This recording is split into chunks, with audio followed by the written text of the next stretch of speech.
Well, today's job seekers aren't just competing with other applicants for roles. They're competing with AI-powered hiring systems, AI-generated resumes, and AI-enhanced LinkedIn profiles. That sounds great, right?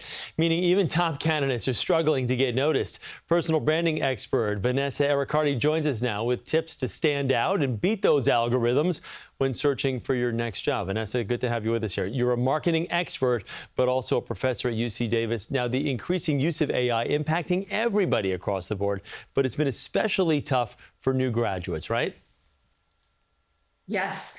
New graduates are up against something you and I never had to deal with. They are being evaluated by machines. So you can only imagine what that misses. And we have ways, luckily, that we can help them.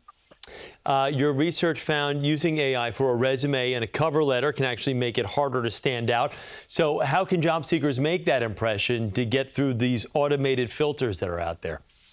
Right. So that's the thing, that's the trap we get stuck in, right? When a student goes and says, okay, I'm going to optimize my resume so that I get to that top stack, what they usually do is they usually go use AI to do that. And AI wants you to be generalized. So we are used to a world of keywords and we want to optimize those keywords, but AI thinks in patterns. And so AI is going to look for common patterns and it's going to group things together. So let's say that you're applying to be a product manager. I teach at the business school, so we have a lot of people applying for these business roles. And let's say that AI is telling you, here's the exact things you need to do to be a great, competent product manager. And that competence is going to get categorized. So what you have to do is you have to go upstream and you have to question the question. You have to think of a distinct point of view that you can share as well, so that the AI says, I can categorize this, but I need to flag this, and a human needs to check it. And now all of a sudden, you're out of that pile, but you're still highly competent. So let me ask you this. I'm sure, as a teacher or a professor, you've dealt with, I'm sure, people handing in papers or things like that, and you're like, well, this is AI generated.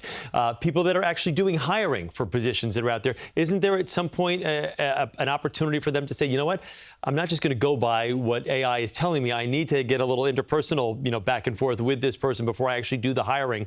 But is that sometimes just too late for some people? It is too late. You have to go upstream. And I always say, think like a marketer. So for years in marketing, we have been up against paying money and using all these words and trying to beat everybody else. But you don't want to keep up with the market. You want to beat the competition. So how do we do that? Well, we create a pull marketing effect. We put ourselves in the mind of the consumer before the consumer needs us, right? So when those running shoes are worn out, we know exactly what we want to get because that brand has shown us some value in between. And we can do that as humans. And so if we think in that pull marketing way and go upstream, we also want to develop that distinct point of view. So Tony Robbins once said, knowledge isn't power, it's really action that's power. Knowledge is only potential power. That makes you sit back and go, he reframed that, right? Then you want to teach people things online. You want to teach people about your distinct point of view. And then all of a sudden, you're being recruited. But you have to be generous. You have to share that point of view and you have to find that distinct point of view and go upstream. All right, so let me ask you this then. For Gen Z graduates, give me some of the best ways to stand out in a difficult job market, in your opinion. Don't think so much about standing out. So branding was never about us. It just, when we stuck the word personal in front of it, it became about us, right? We had this perception. But in corporate branding, the brand's all about what we can do for the consumer. And so if you are helpful, if you are generous, all of a sudden you don't have to worry about the perfect elevator pitch, that perfect degree of handshake, right? Take the image out. Go for the impact, because that's what makes you most memorable. Find that distinct point of view. And again, make it about being helpful to others, because when I'm hiring someone, I want to make sure that they're going to be helpful, that they're going to do what I need them to do for my company.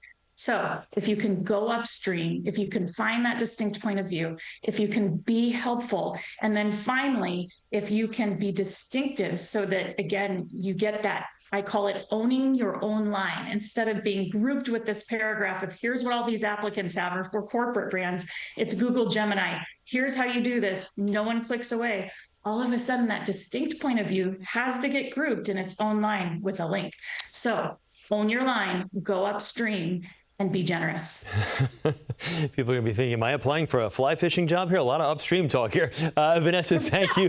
Thank you very much. And I'm glad you actually brought it up at the very beginning and said, we didn't have to deal with it when we were younger. And I'm actually, I'm envious of our generation that didn't need to deal with this stuff. And I fear for the generation that has to deal with all this AI stuff. But thank you for your insight. Good to talk with you this morning.